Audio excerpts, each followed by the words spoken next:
Ayaw mga kagulay, magandang umaga sa inyo lahat, magandang araw, magandang buhay. Ayaw, 1:30 to ng madaling araw.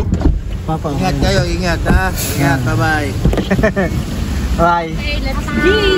Ayan, papunta ulit tayo ng... Sa Maynila. Ayan, sasamahan ulit natin si Aye. Tara na, let's go. Ayun mga kagulay, no? Makalipas ang 2 oras. Andito na kami. Ayan, no? Sa My baby Maynila. Baby Park Hotel, Manila. Yes! Magpapahinga muna tayo at mamaya tayo maglalakad-lakad. Hanapin natin ang Dolomite habang hinihintay si Aye. Bye-bye. Bye guys. Bye guys. Bye netizens. Good morning netizens. Kakain na kami. Tapos tayo magagala. Peace.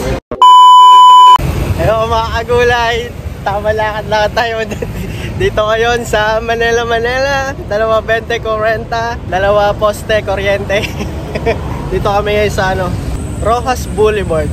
Tayo maglalakad-lakad. Rojas Boulevard. Ayun mga kagulay, andito tayo ngayon sa Rizal Park. Rizal Park. Yeah. Tagal kong nabubuhay, ngayon ako makakapunta ng Luneta.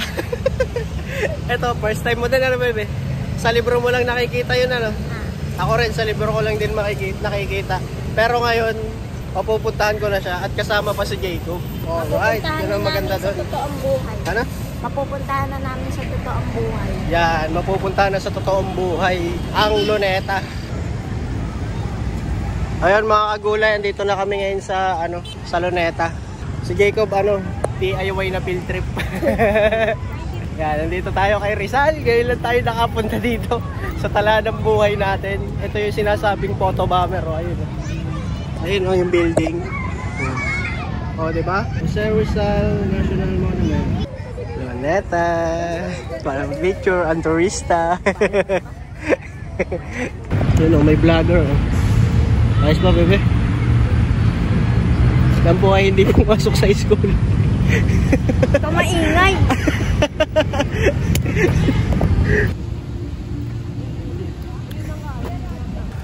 Mga kagulay, dito naman kami sa parang Chinese park. Hatsang mga hatsang parang kansamilda.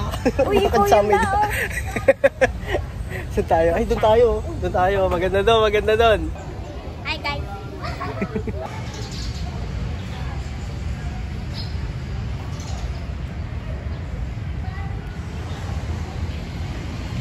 Ayos ba? Ganda turista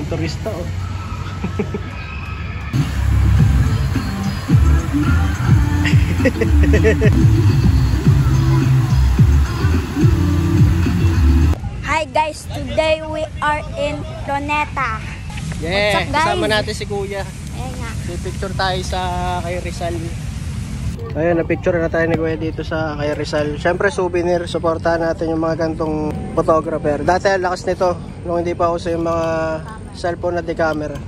16 years na daw si Kuya dito. Yun, salamat Kuya. Kunin ko na yung bayad. Sige po. Yun, dumating na si Kuya. Yun Wala pa dyan. Yun, maraming salamat Kuya sa souvenir na maganda. Ayun mga kagulay, tapos na kami mag-ikot sa Luneta. Ngayon ay pupunta naman kami sa tabing dagat. Tara na, let's go! Ayun nga, naglalakad kami papunta sa tabing dagat at nakita namin itong Museong Pampata. At tayo ay papasok sa loob. Dahil tayo ay nagpaalam kila Kuya, pwede naman daw papasok sa loob. Tara na, let's go! Nagpipill trip kami ng solo.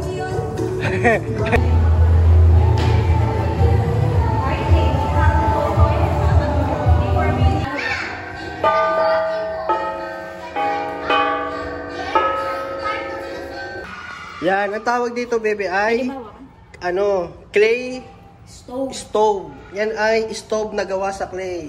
Tapos ito, dyan nagpapakulo ng tsaa. Ito iniikot to. Ay, hindi. Iniikot to may lumabas. Ganun. Maging Ganyan na sinaunang hapagkainan ng mga sinaunang angas. Anong ulam? init. Haba pala nito.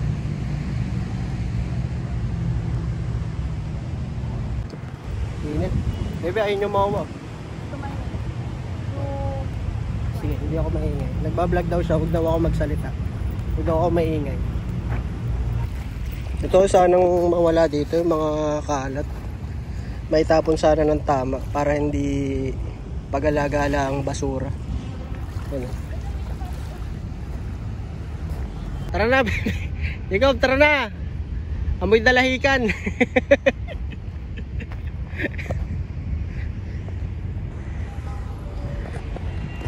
Ayun, ang masasabi ko lang dito sa Dolomite Beach, maganda siya.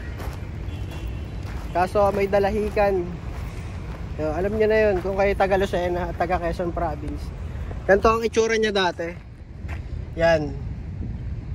Nung hindi pa si Duterte. And then, this is the after. O ha? Sinong presidente dito? Si Ninoy. Dito. Si Duterte. Lakad-lakad lang sa Dolomite. Yak, kadiri eh. Talsik laway eh. Dito kami bigat. Dali, dali.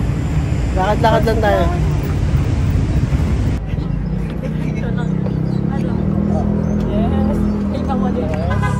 Mahal kong Maynila, sa'yo hindi mawawalay. Maynila, Maynila.